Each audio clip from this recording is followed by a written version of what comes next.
Hey, teacher! Hey, over here! Hey, over here, teacher! You can just hear that over the din of the crowd in that space with Jesus, trying to get attention, that Jesus might be able to arbitrate a family inheritance dispute. Now, such decisions, of course, fall under the law of the Torah.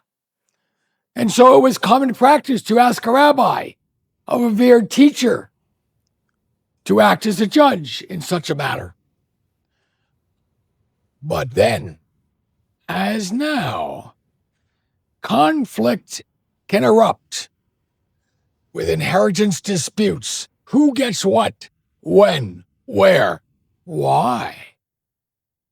Thus, the command for Jesus to demand to divide the estate emanates certainly from the man's self, if not selfish interest. We might expect Jesus to support this plea and rule justly and fairly, but Jesus is no judge of the mundane. He understands the request clearly, but will not acquiesce to the crowd, nor to the demand. Rather, he addresses a deeper issue for that crowd to contemplate and for us to embrace more fully. Jesus responds with that familiar landowner parable.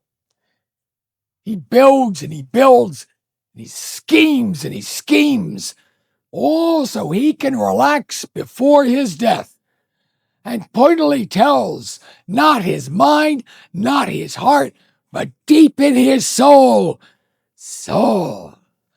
relax, eat, drink, hey, be merry.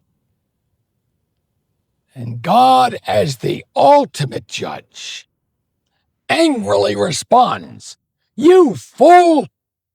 You who will possess every treasure, yet refuse to be rich toward God, and by extension, God's holy but often lacking creation." In the end, Jesus is actually speaking to both siblings in the dispute, warning one not to be greedy with his inheritance, and warning the other to not let pleas for justice just be motivated by greed. If these siblings are more interested in retaining possessions and securing position one over the other, then they already have lost their lives. Lives full of shining trinkets, but devoid of a lasting and loving relationship. Now, make no mistake about it. Jesus is not negative about possessions. We are not called to an extreme vow of poverty by any means. He's aware of our need for essentials. He is certainly open to our desire for some comfort in our lives. His own prayer for and to us that we just heard last week, "Give us our daily bread," speaks to the nourishment of both body and soul for each and all in God's creation. The question is in our management of the gifts that we exercise daily, in the good fortune that we might enjoy in employing those talents and circumstances more than being trapped and controlled by those very gifts. After World War II, an American visitor arrived at the house of the renowned Polish rabbi and teacher Hofetz Chaim. As the visitor entered his house, he was astonished. His rabbi that he was so esteemed in his mind, a great theologian, a great writer, and that's all he had in a bare room: a bed, a table, a chair.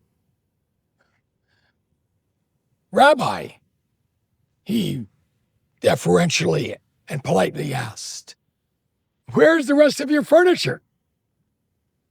The rabbi in turn asked him, "Oh, my friend, where's yours?" "Mine? I'm a visitor. I'm just passing through." And with a faint smile on his lips, the rabbi replied, "And so am I." The question for us is, how well do we manage our talents, our possessions, our wealth, perhaps high, perhaps maybe in the middle?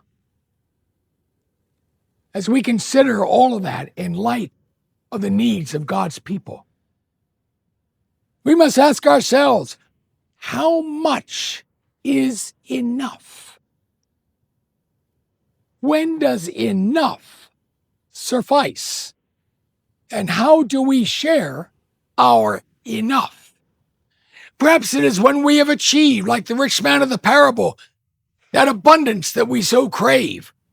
Or is it perhaps when we have achieved a life like the late Malcolm Forbes Sr., who, when asked that question, replied, "The one who dies with the most toys wins." Jesus asks us to be prudent and to be wise, rather than to be greedy and foolish. He seeks trust and care in our lives rather than manipulation and greed and distrust of everyone around us. It is too easy, way too easy. When we look at for instance, the fluctuation of the stock market. Now, if you paid attention this week, how many points? 560?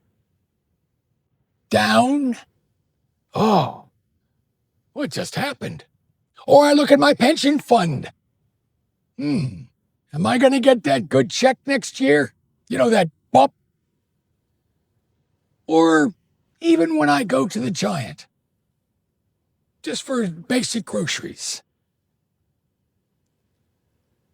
And what do? I complain. Not just milk going up and eggs going up, but this and that. And now, with everything else happening in this world and in this nation, with other prices starting to go up, and yes, we all complain. But we still pay simply because we want and we can.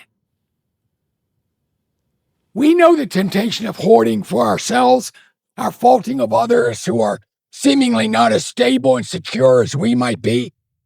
It is far easier to be possessed by our very possessions than to cultivate a heart for the needs of others, missing the glorious freedom of the children of God, that we can contribute to that freedom, to that need, as we share, even in a minor way, as we share in the abundance of God's gracious presence, not just to us, but also to all. Trust beyond ourselves. Care of another. Sharing from our abundance that displaces a sense of scarcity with a sense and desire for generosity. Walking with God and walking with each other, rather than isolating ourselves off in a spiritual barn filled with nothing of enduring importance or impactful future. These are the characteristics of the one who will risk taking on the title of Christ follower. There is an old story of an esteemed mountain climber. Weighed down by creature comforts, his backpack is full, but he is confident. But yet one day loses his way. Night now falls with just darkness. The moon is covered over with clouds. He continues to climb, because indeed he's confident in his ability to save himself should anything happen. He'll find his way. But suddenly he slips and falls and tumbles down, and he is fearful. He is afraid. And suddenly that rope around his waist holds tight, and there he hangs, his body in midair. He screams out, "Help me, God, help me!" And a voice comes forward. "What would you have me do?" "Save me, God, save me!" "Do you believe that I can save you?" "Of course I do. Save me, Lord." "Then cut the rope that you're hanging by." And there was silence. The man held tight to that rope, and the night continued, and the cold turned to freezing. In the morning, the rescue team arrived, found the climber dead, frozen, his body hanging from that rope, with his hands still desperately clinging to it, grasping it hard. Only a foot from the ground.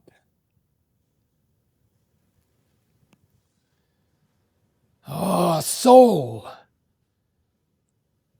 you have so much. Relax. Eat, drink, be merry. Live in the illusion of never enough, playing the zero-sum game of life, secure in talent, position, possession, even so-called destiny. That's one statement we can make to the world. Or, soul, act prudently, intentionally. Trust in God and the wisdom holders of this life. Believe. Risk.